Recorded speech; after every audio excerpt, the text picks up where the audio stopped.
Hello guys, welcome to Pakistani real reaction. तो कैसे हैं आप सब? उम्मीद है आप सब बढ़िया होंगे, मजे में होंगे, खुश होंगे, आबाद होंगे। हमारी दुआ यही है आप हमेशा हंसते रहें, मुस्कुराते रहें, खुद भी खुश रहें, दूसरों को भी खुश रखें। मेरा नाम है मुदस्सिर, मैं हूं मुबशिर। सो गाइस, बहुत ही ज़्यादा इंटरेस्टिंग किस्म का वीडियो लेकर आए हैं। वीडियो का जो टाइटल है वो है डॉलर नहीं इंडियन रुपया चाहिए। एक और देश आया भारत की शरण में, हिल गए ट्रम्प। मतलब ये कि अब वो जो देश इंडिया के पास आया कहता मुझे इंडियन रुपीस में मतलब वो ट्रेड करनी है, जो कुछ भी है, मतलब डॉलर मुझे नहीं लेकिन चाहिए। हमें डॉलर नहीं चाहिए, इंडियन रुपया चाहिए। हाँ मतलब अगर इंडिया चाहे तो काफी सारे देश जो है ना डॉलर को छोड़ सकते हैं। हाँ, अगर ये मिलकर रशिया, इंडिया, चाइना ये मिलकर गए तो। बिल्कुल। पहले वीडियो क्या है प्लीज गाइस कमेंट सेक्शन में अब देखते ये हैं। देश कौन सा है जो ये कह कौन रहा सा है कि देश है डॉलर जो नहीं आया रुपया डॉलर चाहिए, सारा कुछ जानेंगे। इन्फोटेक का गाइस वीडियो है, प्लीज इनका चैनल लाजमी सब्सक्राइब कीजिएगा। देखते हैं भाई, इंडिया का तो अलग ही लेवल चल पड़ा है। सही बात है देश अब इंडिया के पास आ रहे हैं। काउंट करते हैं भाई, 3 2 1 एंड स्टार्ट। अपनी खराब नीतियों की वजह से एक के बाद एक ट्रंप अपने सभी कीमती दोस्त खो रहे। ट्रंप ना सिर्फ दोस्त खो रहे बल्कि ज्यादातर देशों से जानबूझकर दुश्मनी भी ले रहे। जैसे कि ट्रंप ने 50% टैरिफ लगाकर भारत और ब्राजील को अपना दुश्मन बना लिया है। भारत और ब्राजील दोनों देशों के नेताओं ने ऑफिशियल स्टेटमेंट देते हुए कहा कि ट्रंप की मनमानी को स्वीकार करके हम अपने लोगों का नुकसान नहीं कर सकते। जैसे ट्रंप अमेरिकी लोगों को सबसे ऊपर देखना चाहते हैं, वैसे हम भी अपने लोगों को नीचे नहीं देखना चाहते। इसलिए अमेरिका से व्यापार करने के बजाय हम भारत जैसे अन्य देशों के साथ अपने ट्रेड डील्स को आगे बढ़ाएंगे। ब्राजील के राष्ट्रपति लुइस ने तो ये भी कहा था कि ट्रंप अमेरिकियों के लिए किसी श्राप से कम नहीं। अगर ट्रंप ज्यादा दिन तक सत्ता में रहे तो अमेरिका का डाउनफॉल निश्चित है। और लगता है कि ब्राजील के राष्ट्रपति की ये बातें कहीं ना कहीं सच साबित हो रही है, क्योंकि अमेरिका के और एक करीबी सहयोगी देश ने यूएस के बजाय भारत के साथ ट्रेड डील को लेकर घोषणा कर दी है, जिस पर ट्रंप को सच में गौर करने की जरूरत है। दरअसल दोस्तों, बात हो रही है साउथ अफ्रीका की, जिसने डॉलर में नहीं तो रुपए में व्यापार करने की बात कही है। जानकारी के अनुसार साउथ अफ्रीका के राष्ट्रपति सिरिल रामाफोसा ने अपनी ब्रीफिंग के दौरान कहा कि ट्रंप जिस बेलगाम से सभी देशों पर रेसिप्रोकल टैरिफ लगाते जा रहे, उससे अमेरिका के साथ व्यापार करना अब बहुत मुश्किल हो चुका है, ना सिर्फ हमारे लिए बल्कि अमेरिकियों के लिए भी, क्योंकि अब 10 रुपए की चीज भी अमेरिका पहुंचते पहुंचते 100 रुपए की हो रही है, जिससे सिर्फ ट्रंप का सरकारी खजाना भर रहा है, बाकी व्यापारी वर्ग तो नुकसान ही झेल रहा है। इससे अच्छा तो यही है कि हम ऐसे देश के साथ व्यापार करें जहां उसे भी मुनाफा हो और हमें भी। और इस समय चीन के बाद दुनिया में कोई बड़ा मार्केट है तो वो है भारत। दरअसल राष्ट्रपति रामाफोसा का कहना है कि वो जल्द अपनी एक टीम भारत भेजकर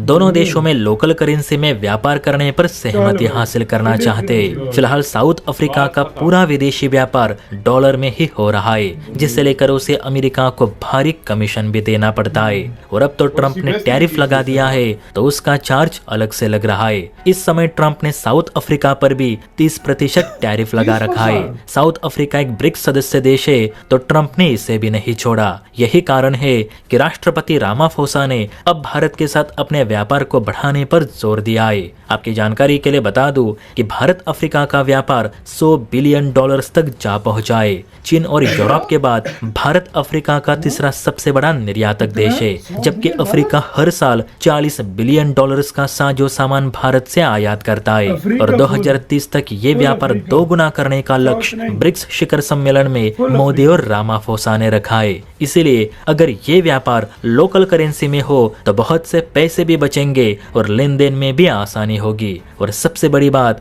कि हमें भुगतान के लिए अमेरिका को कमीशन भी नहीं देना पड़ेगा। इसीलिए भारत अफ्रीका का आगे का व्यापार डॉलर के बजाय रुपए रेंज में होगा तो काफी अच्छा रहेगा।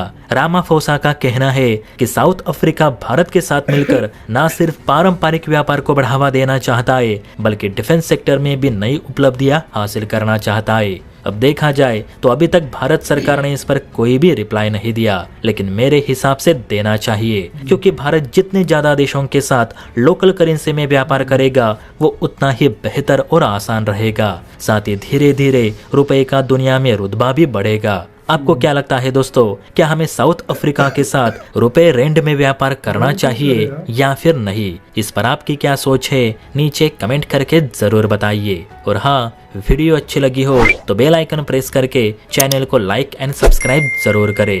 जय हिंद। इसी के साथ हुई यार वीडियो खत्म। तो भाई साहब ये सीन है भाई। हमेशा मेरी बात याद रखना, जब भी कोई छोटा कंट्री हो या चाहे बड़ा कंट्री हो, छोटे कंट्री का स्पेशल मैं इसलिए बोल रहा हूँ कि जब उसके ऊपर कोई सैंक्शन लगते हैं या कोई डाउनफॉल उस पर आता है ना, तो डॉलर में वो हमेशा, तुम्हें पता दुनिया में ट्रेड वगैरह होती है, वो नहीं कर सकता, बिल्कुल। तो वो पिस जाता है। आप पाकिस्तान को देख लो, मैं एग्जांपल पाकिस्तान की पहले देता हूँ। अब पहले तो हम आईएमएफ के लिए भागते हैं, फिर कहते हैं अमेरिका हमारी मदद कर दो, चाइना हमारी मदद कर दो, और अगर ये चीज हम ना करें और हम उसके बदले उनकी कोई बात ना माने तो हम और पिस जाएंगे, क्योंकि हमारे पास डॉलर ही नहीं है। बिल्कुल डॉलर नहीं, सारा कुछ नहीं है, जो आता है लग जाता है, कोई इधर चला जाता है, कोई उधर चला जाता है। बिल्कुल। जो पावरफुल कंट्री होता है ना, जिस तरह इंडिया है, इंडिया ने रशिया की जंग के टाइम में ये बात उसकी तैयारी शुरू कर दी थी कि कल, तो अगर आज रशिया पे टैरिफ लगे हैं तो कल मुझ पे भी लगेंगे, सैंक्शन रशिया पे भी लगे तो मुझ पर भी लगेंगे। और तो दूसरी इंडिया ने बात, पहले ही तैयारी उसकी कर ली थी। बड़ा कंट्री है दूसरी इंडिया, बात, बहुत बड़ा और कंट्री है। कंट्रीज भी देख रहे हैं बिल्कुल कि अभी तक क्या होते थे, ज्यादातर कंट्री अमेरिका की छत्रछाया में होते थे, बिल्कुल होते थे, या चाइना की छत्रछाया में थोड़े बहुत कंट्री, बिल्कुल ज्यादा अमेरिका का ही पावर था। बिल्कुल उसी की ये साउथ अफ्रीका हो गया, ब्राजील हो गया, ये उसी की छत्रछाया में थे। बिल्कुल। लेकिन इनको एक चीज समझ आई है भाई कि हमारा फ्यूचर अगर इसी तरह ये ट्रम्प देखो कभी भी आके मनमानी कर सकता है। इस रामाफोसा की तो मुंह पे बेइज्जती की थी, इतना इसको जलील, हाँ इसको जलील किया था वो वीडियो दिखा दिखा के, आपने देखा होगा, याद होगा। तो भाई साहब ये कहता है भाई ये जलालत है। इससे अच्छा भारत जो अगले की इज्जत करता है, जो अगले की रिस्पेक्ट करता है, उसके साथ में क्यों ना व्यापार। भारत के अच्छे रिलेशन इस टाइम मतलब ऐसे नहीं भी थे जब अफ्रीका में ज्यादा होल्ड था चाइना का, और या कुछ फ्रांस का या अमेरिका का था। तुमने एक बात नोट की होगी, अफ्रीका तरक्की क्यों नहीं कर सका? उसकी वजह यह है कि लोन दे देते थे, दबा के रखते थे, फायदा उठा लेते थे। जिस तरह पाकिस्तान, बहुत कुछ है जिस तरह पाकिस्तान के साथ हमें भी दबा। इसी तरह चाइना उसको, वाहिद इंडिया था जिसने कहा है G21 बनाओ, वाहिद इंडिया था जिसने कहा है कि अफ्रीका की भी परमानेंट सीट होनी चाहिए यूएनएससी में, वाहिद इंडिया था जिसने उसको कर्जे के जाल में नहीं जकड़ा अफ्रीका को वो चीजें दी हैं, उस चीज में हेल्प की है जिसकी उसको जरूरत थी। तो और अब अफ्रीका को भी ये बात समझ आ गई, अब अफ्रीका भी इधर आ रहा है। वो क्यों कह रहा है कि यार भाई हम रुपये में ट्रेड करते हैं, उसको पता है कि यार कल को अगर मेरे पास पैसा ना हुआ मैं क्या करूंगा दुनिया में, मैं किससे क्या लूंगा। सही बात है। उसके पास देखो जब डॉलर, अब पाकिस्तान के पास डॉलर खत्म है, अब पाकिस्तान किससे लेगा डॉलर, किधर से आएगा, सामान कहां से लेगा? ट्रेड कर सकता है, तो वो ट्रेड अपनी करेंसी में कर सकता है, ये बहुत बड़ा फायदा है। आपकी क्या राय है बताना, अपना बहुत ज्यादा ख्याल रखना।